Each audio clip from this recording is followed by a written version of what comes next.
everything you need to know about what's going on in politics today. I wonder if this is a deal that might need to be like the biscuits in this factory, twice baked. Is there not an opportunity here to win out against the extremes? Tom Harwood, GB News. What are you going to do about it? Things should have been done differently, and they certainly are being done differently. Don't miss it. The Briefing with me, Tom Harwood, 9:30 Monday to Friday on GB News. Every morning from 6 o'clock, we'll wake you up with GB News Breakfast with all the stories you didn't know from the night before. So whether it's serious news, entertainment, or your own views from all over our great nation, we're here to kick off your day with a smile. The national media should be reflecting and reporting what's happening here. You will notice the northwestern accents. Whether you're with us on TV, radio, or online, every morning, it's breakfast from 6 a.m. Hope you can join us. We are GB News, right across the nation. You can get us on television, on radio, on digital. We're absolutely everywhere. Amazing! You see, amazing! You remind me of me in the European Parliament. But here's the most important bit. We are not part of the mainstream establishment. We think and speak just like you do. We are the People's Channel. Magnificent. That's really, really thoughtful. Come and join us on GB News, the People's News Channel. Join me, Nana Akue, Saturday and Sunday afternoons on GB News. Expect fiery debate and passionate discussion as me and my panel tackle some of the biggest topics hitting the headlines. It's a place for everyone's opinion. No one gets cancelled, but no one gets an easy ride. Oh, she's on it today! Be ready for conversations that are fierce, frank, and of course, fun. Every Saturday and Sunday afternoon from 4 p.m. on GB News, the People's Channel. We are GB News, the People's Channel. And right across the United Kingdom. You can find us on Sky Channel 512. Virgin Media Channel 604. Freesat Channel 216. Freeview Channel 236. And YouView Channel 236. You can also take us with you on DAB Plus Radio. With the GB News app and at the website gbnews.uk. We're absolutely everywhere. Come join us on GB News, the People's Channel, Britain's news channel.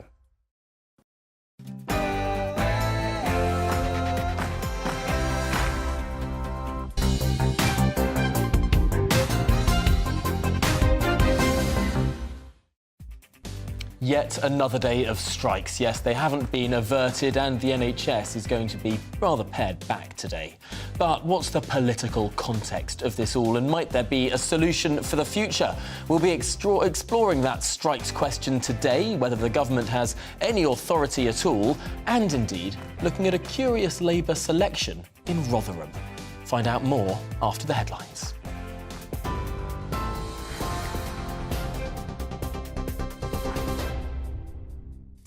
Good morning. It is 9:30. I'm Aaron Armstrong in the GB newsroom.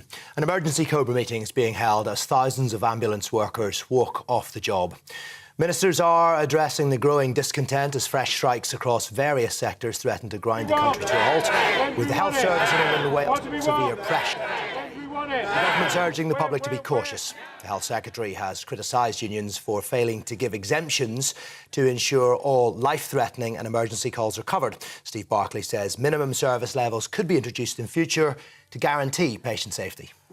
Clearly, we will need to look at the data from today to see whether the exemptions that the trade unions have promised materialise. They've said, on the one hand, they want to cause maximum disruption, but on the other hand, that they don't want to cause harm to patients. So we've tried to work constructively with the trade unions, but of course, if we see significant patient harm, then as a government, we will need to look at what is done in terms of minimum service levels. Hundreds of members of the armed forces have been drafted in to cover for the striking ambulance workers, taking non-urgent patients to and from hospital. However, they're not allowed to drive through red lights, turn on ambulances' blue lights or treat patients. Former SAS soldier Phil Campion told GB News the army is used to stepping in when there's industrial action. My first ever job in the military, right, we went down to West of the Morgan in those Green Goddess fire engines and we stood in for a fire service which were on strike, okay? The bin strike, squaddies turned out for that. All sorts of strikes we've stood in before. It's part and parcel of the job. It's what you signed up for. Like I say, defending the country comes in many ways, shapes and forms, and this is all part of the job. Ukraine's president is due to arrive in Washington later today for talks with Joe Biden, his first foreign trip since the start of the war in February. Volodymyr Zelensky will also address Congress and hold a number of meetings to, in his words, strengthen Ukrainian resilience and defence capabilities. Earlier this week, the US confirmed a new package of military aid for Ukraine worth £1.6 billion. It includes a Patriot missile air defence system. Controversial gender reforms are expected to pass in the Scottish Parliament today. The bill will remove the need for a medical diagnosis of gender dysphoria, which is currently needed to receive a gender recognition certificate. It would also lower the minimum age for applicants to 16 and shorten the required time for people to live in their acquired gender from 2 years to 3 months. The bill has been one of the most controversial debated in Holyrood since devolution. Elon Musk says he'll step down as chief executive of Twitter as soon as he finds someone foolish enough to take the job. More than 57% of users who voted in a Twitter poll posted by Mr. Musk said he should quit. The Tesla and SpaceX boss says he still has plans to head the software and server teams. That's it for the moment. TV, online and DAB plus radio. This is GB News, but now it is back to the briefing with Tom.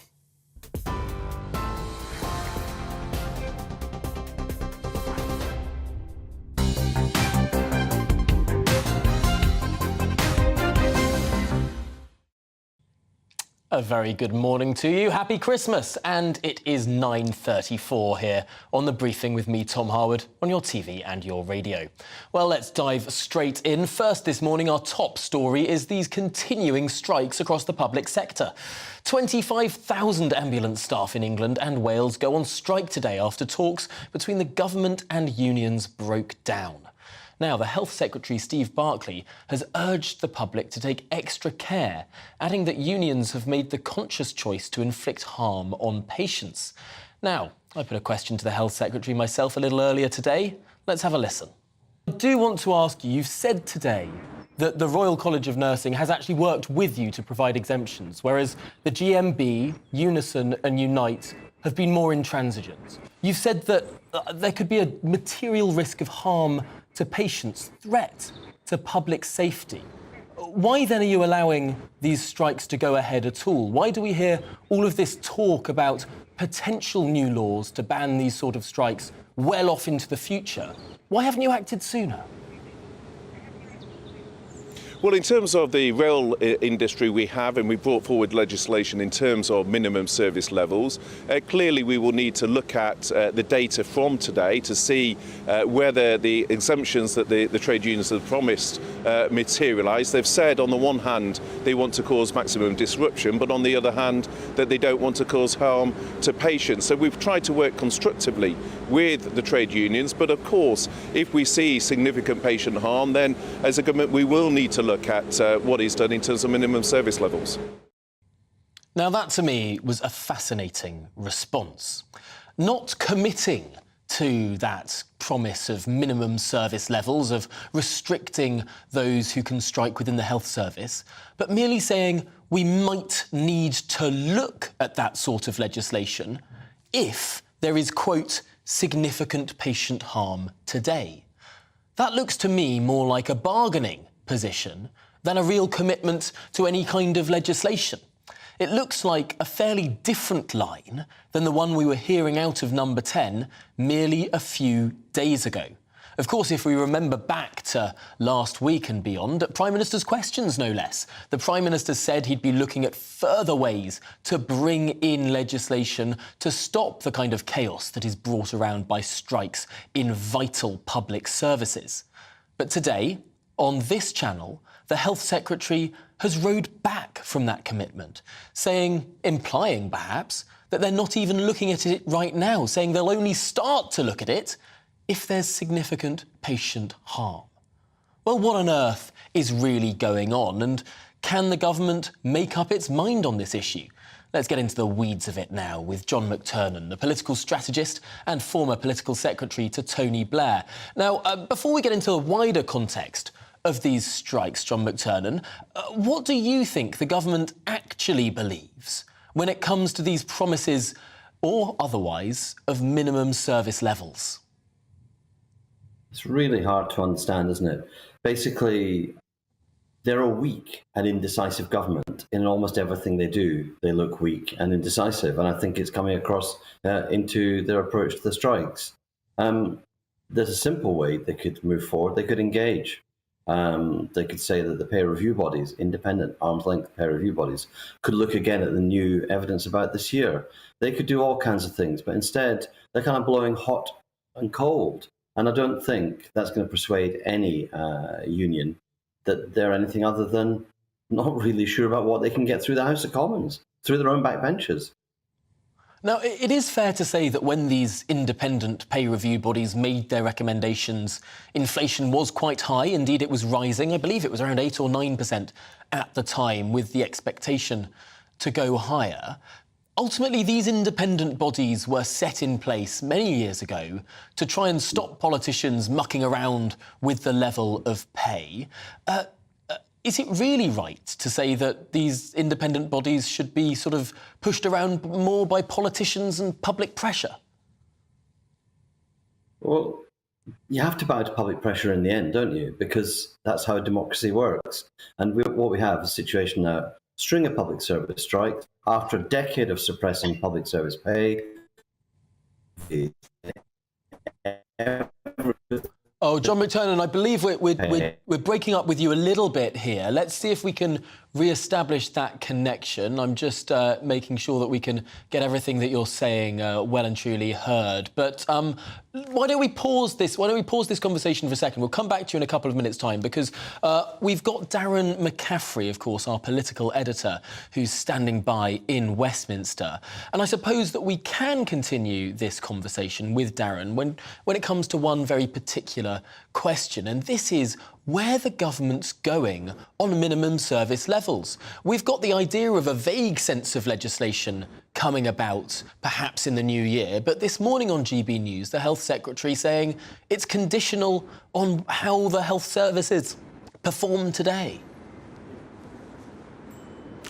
Yeah, indeed, it is extraordinary, isn't it, Tom, in many regards, that this legislation hasn't already been put in place, given the fact that it was in the Conservative manifesto back in 2019. It would have mitigated some of the effects of this strike action this winter. There is no sign, I think, irrespective almost, well, unless it really drags on, at least in the months and months to come, and it is possible this strike action, not just by nurses, but by railway workers and others, could really extend into the new year. That legislation will not have an impact. And I think in many regards, the government has slightly struggled with this. They had, of course, mooted the idea of bringing in the army to help out with the paramedics. Today, that's not really been as effective as they would have hoped, in the sense that actually they've realised members of the armed forces do not or cannot comply with the rules that are in place for paramedics when it comes to going through traffic lights and blue lighting ambulances, for example.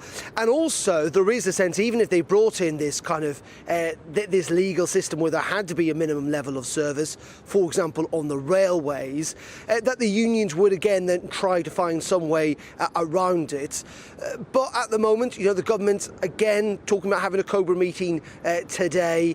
But there is little sense that there is going to be any breakthrough on any of these industrial actions anytime soon, in the simple fact that the government is not prepared to move on this issue of pay, which is clearly at the heart of essentially every single one of these strike days that we're seeing take place over the Christmas periods. Of course, looking to the broader context of these pay decisions, this is all being fuelled by inflation, the problem that this government is really trying to solve and to avoid embedding by making sure that perhaps there's some pay restraint this year compared to years future. That's incredibly influenced, of course, by the war in Ukraine. Now, you've been flying around Europe this week, Darren, looking at what's been going on with what's called the Joint Expeditionary Force out in the Baltic states. But President Zelensky appeared there in a virtual sense, with speaking with the Prime Minister and other leaders in Northern Europe by video link. For the first time now today, he's actually leaving Ukraine to go to the United States. Yeah, really, really big deal. This, Tom. President Zelensky has not left Ukraine since this war began, just slightly shy of a year ago. it is notable he's not coming to the UK, but to the United States. Now, it must be said, when you look at the terms of military spending, aid spending, the United States, even relative to population size, has been Ukraine's biggest donor. There is no doubt that Joe Biden, I think it's fair to say, actually the United States has really got Europe out of a hole on this in terms of supporting Ukraine. Europe on its own could not have done made the contribution that the United States has added to. So President Zelensky is going to travel to Washington. He's going to meet President Biden at the White House. He's going to go and address both houses of Congress. And this comes in conjunction with an announcement that the United States is going to provide the Patriot missile system to Ukraine, which is an incredibly powerful missile system. Troops are going to be trained on that outside of both the United States and Ukraine in a third country, but it is a sign of the continued commitment of the United States. Now, there have been murmurs both in the Democratic Party and in the Republican Party about whether the United States can afford to continue to this, whether the United States is trying to cajole or slightly push Ukraine to the negotiating table with President Putin. Well, no sign of that today on this historic visit to Washington. That will be a real visible sign, if you like, of the solidarity of the United States, and indeed, it must be said, of the Western alliance to President Zelensky personally, but also to Ukraine as well. Yes, I wonder to what extent this trip is about ensuring that goes on, because there were some corners of American politics that I think, to a greater extent than British politics, have been questioning the cost-effectiveness of this. Just very finally, Darren McCaffrey, there's been a little interesting intervention by the Speaker of the House of Commons, Lindsay Hoyle, on a completely different issue, on that of the Labour Party's proposal to abolish the House of Lords. This is a rare intervention from this Speaker. Yeah, indeed, not a big fan. We heard this, didn't we, a couple of weeks ago from Gordon Brown and Keir Starmer made a big deal of it in Leeds. I was there with the former Prime Minister and the current Labour leader, suggesting that in a first Labour term, Labour would be committed to abolishing the House of Lords, in the sense that the undemocratic bit of it, the unelected bit of it, if you like, they're not going to get rid of the chamber itself, but it would be wholly elected. And it seems that, as you say, the current Speaker of the House of Commons, who of course was a former Labour MP, you have to sit as independent when you're the Speaker, is not a big fan. He thinks it will change the balance in Parliament, if you like. At the moment, clearly the House of Commons, the only elected chamber, is, even though it's the lower chamber, is the superior one, if you like. It controls essentially most things in Parliament. I think the fear of the Speaker is that if that changes, if you've got another democratically elected chamber, they will start to vie for power in our constitutional system, which would upset the entire system altogether. Look at other countries that got bicameral systems, like the United States, for example. You know, the Senate and the House of Representatives there has got a much more a balanced approach to power, and so he is against it. The interesting thing, though, of course, is, Tom, he insists he wants to stand as a second term as Speaker of the House of Commons, and if Labour were to win the next election, I'm not entirely sure how that's going to gel up, that you've got someone in the Speaker's chair opposed to the plans that the Labour government want to see through. Certainly, very, very interesting stuff there, something to keep an eye on. But for now, Darren McCaffrey, thank you for joining us this morning. Well, let's go back now to John McTernan, who has been patiently waiting while we fix this connection, because looking at where the government stands on this question of strikes, it is interesting to see this widening gulf appearing between public perception of those within the NHS who are going on strike versus perhaps those in the railways. Might that lead to a different response from the government in either issue? The government are trying to give a different response, aren't they? They're trying to, introduce legislation on minimum service standards in the railways, and they're sort of threatening, but maybe not in the health service. And I suspect the rail strike is getting to its end game because different unions are coming to deal. And it's always been clear with Mick Lynch that in the end, there's a deal there to be done. There's a deal that they're going to have to come to. There's going to be some productivity agreements. There's going to be some driver-only operated trains. So I kind of think that's coming to the end. But I think the sympathy of the public are still broadly, we'll see after Christmas, won't we? Still broadly with the rail strikers, even now. We'll see if any chaos at Christmas makes people really get more angry with them or less happy with them. But I think at the moment, it's the government against the country, which I think is why the government are not really clear what to do next, apart from holding firm hope that something turns up.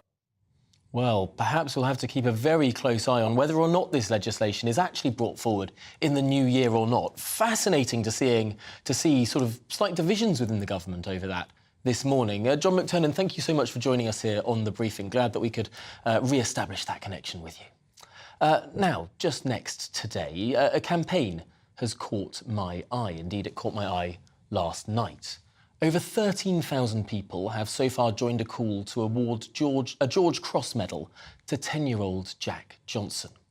Now, Jack lost his life while attempting to rescue Samuel and Finley Butler, aged 6 and 8, and their 11-year-old cousin, Thomas Stewart, as they fell through ice in a lake in Solihull last Sunday.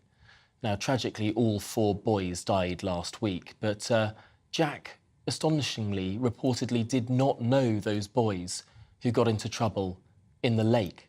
He leapt to their aid when he realised they were in danger. That danger, of course, would prove fatal to him and the boys he tried to save. The George Cross, of course, is the highest gallantry award offered to civilians in the country, and there's this petition that I mentioned on change.org. It's worth looking out for. I've certainly added my voice to it, and I hope that perhaps some people watching today would look at it as well.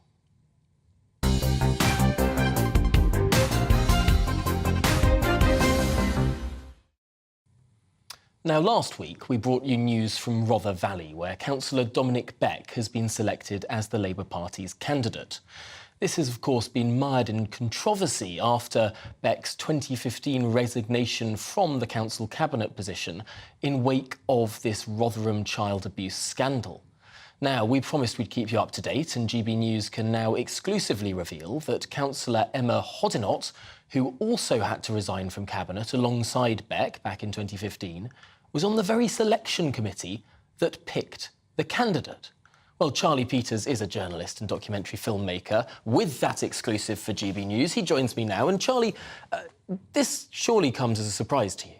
Well, I mean, I've been sat on it for a few days, actually, waiting for the right time to let it go. I mean, people have been asking for quite a while, since we broke the story last Monday, how on earth could Dominic Beck be given this position as the prospective parliamentary candidate for Labour? How could he sneak through, considering his role in resigning from the Cabinet after the Casey report revealed that Rotherham Borough Council was in denial over the extent of the town's child abuse scandal? Well, now we know that one of the reasons why he was selected was because the selection committee involved the former deputy leader of the council, Emma Hoddinott, who also had to resign at the same time. So 7 years after this experience, I think they assume people have moved on. People aren't keeping an eye on what's going on in the town. Well, we certainly are, and we've seen that they are, once again, working together to possibly gather a seat in Westminster. Well, despite Dominic Beck appearing on the front page of the Times at the time and being one of those who obviously had to resign in the wake of this scandal, the Labour Party say that he wasn't personally implicated in any of the reports. That, yes, of course, he served in the council cabinet, but only for around a year before this went on. And they say that he wasn't personally involved in this scandal. Sure. It's worth noting as well that Emma Hoddinott was also on the front page of the Times the day after the Casey report was exposed. And the Labour Party are right in their defence. It's true that they weren't personally implicated. But as Deputy Leader, Emma Hoddinott, and as a member of the Cabinet in Dominic Beck, they are responsible as institutional leaders for the culture and the perspectives and the general mood of the institution that they are in charge of, that they lead. And we know from the Casey report that was revealed in 2015, in February, that there was a culture of denial, OK? That 70% of councillors serving in Rotherham Borough Council refused to admit that at a conservative estimate, 1,400 girls had been abused. And the Casey report also found that some council members in the Cabinet, and we don't know who, were also involved in that denial. Now, there's no suggestion, of course, that Beck nor Hoddinott were personally implicated in that denial. But as I said before, as leaders, surely they have some collective responsibility for what most of their councillors thought. And what most of their councillors thought was very much not in line with what the experts were telling them at the time. And let's just go over this scandal, because I think it is worth revisiting exactly what happened, not only in Rotherham, but in many towns across the United Kingdom, where there was this institutional, perhaps, cover-up of deep-seated abuse. That's right. And Rotherham really is, unfortunately, the pinnacle of this crisis. Alexis Jay, in her report in August 2014, she found that between 1997 and 2013, again, a conservative estimate of 1,400 girls had been abused, raped, trafficked, exploited, some of them even tortured, some of them as young as 11. And the scandal that she uncovered also involved, as you said, council collusion, denial. The police would be uninvolved, they would look the other way. When girls were found being abused, some of them told the parents of these daughters that they needed to learn a lesson. It would teach them a lesson. So, I mean, there were horrifying perspectives from the top to the bottom of the local council and the police institutions. But unfortunately, as GB News has found, this is also rife across the country. We are personally investigating Telford and Rochdale in particular, but there are up to 50 other towns and cities where credible reports of grooming gangs have been going on over the same period. And these grooming gangs have been operating without the sort of scrutiny that you might expect, particularly because councillors or other figures of authority have been afraid of being called racist. That's right. There is a huge issue regarding ethnicity in this crisis. It's very unfortunate that due to the racial disparity between perpetrators and victims, there is a degree of nervousness and political correctness that washes over the conversation and forces many important voices, unfortunately, some cowardly voices, to look the other way and pretend it's not going on. I mean, many of the stories and these exclusives that I've revealed in the last week have been lying in plain sight for ages, and there's more to come. And the reason why they've been lying in plain sight is because people are scared of this story, they don't want to look into it, and a lot of the councillors and police officers have been benefiting from that enormously. It really gets to the bottom of a lot of issues in our country, because it's perhaps not just about race and people being afraid of being called racist, but it's also about class. These girls who were being abused very often came from parts of society that people were frankly a bit embarrassed about. Correct. And a lot of them were in care, but not all of them. That's unfortunately a misnomer when we're talking about this issue. But the vast majority of the victims were white working-class girls. Unfortunately, the perspective that we've seen from a lot of senior police officers and council members and indeed workers has been they weren't really working class, they were underclass. They weren't worthy of attention, they weren't worthy of support. We have a quote from a whistleblower in Rochdale who told us that they were going to contribute nothing to society and it was better if they were drowned at birth. I mean, these people, the girls were treated with disdain throughout the country in so many of these towns. And you know, some girls, when they came to social workers with stories of their abuse, they were told, well, why haven't you got bruises? And they were told they wouldn't make good witnesses in court. It took, in some towns, it took decades for any prosecutions to come because the girls were ignored. The girls were treated, frankly, as scum. And, you know, years on, that is still a major problem. Well, bringing it back to Rotherham, we do have a statement from Councillor Emma Hoddinott, who says, I can confirm that I was a member of the selection committee for the recent parliamentary selection in Rother Valley. However, the committee does not select the candidate. They are elected by a vote of all members in the constituency. I have never worked for Rotherham Council, she says. The failings in Rotherham in the past were awful.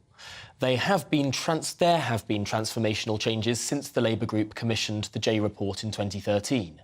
We remain committed to tackling the heinous crime of child sexual exploitation.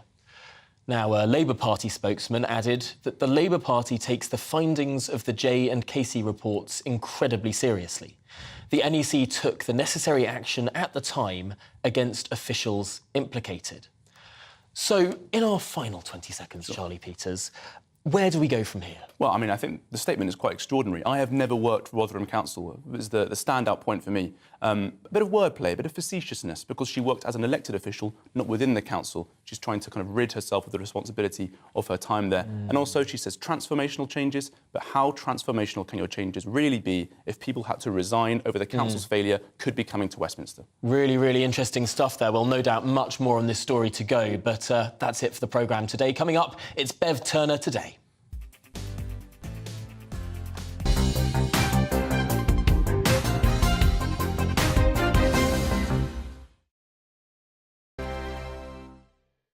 Hello there, it's Eamon Holmes here from Breakfast on GB News. We're not just on your television and your screens, you know. We're on DAB plus digital radio, so you can listen to your favourite shows on the move. If you've not yet listened to GB News Radio, it's very simple. We're on your radio player and TuneIn apps, on your smart speaker, phone or tablet, or online at gbnews.uk. Take us with you wherever you go. GB News Radio. You never have to miss a moment of the People's Channel. Monday to Thursday nights on GB News. At 6, it's Dubes & Co. 7 o'clock, Farage. At 8, join Mark Stein. And at 9, Dan Wootton Tonight, followed by Headliners. On TV, radio and online. This is GB News. Join me, Lawrence Fox, on GB News. Frank, fun, fearless and sometimes serious. Much as I love a Friday night punch-up, what I really want is a battle of ideas. I want to look at things differently. I want to hear different voices and engage with your unique experiences. Every Friday at 7 p.m. on GB News. Hello, I'm Esther McVeigh. And I'm Philip Davis. Whether you're watching or listening on TV, online or on radio, we handpick the latest stories, debates and expert opinions for your weekend. So whether that's politics, news or showbiz, we've got it covered. Join us every Saturday morning at 10 o'clock on GB News. Hello, I'm Michelle Dewberry and you can join me every weekday 6 till 7 on Dubes & Co. Me and my panel will get stuck right into the day's events and I can tell you, in fact, I can warn you, expect some robust debates, some strong opinions and perspectives from both sides of the fence. It's about you at home as well. I love to read out all of your comments, or at least as many as I can. So join me, Michelle Dewberry, Monday to Friday, 6 till 7 on Dubes & Co. I'm Mark Dolan. Join me at 11 on GB News for Headliners, in which I'll be joined by two of the UK's top comedians discussing tomorrow's papers. If it's an important story, we'll cover it, but we'll have some fun along the way.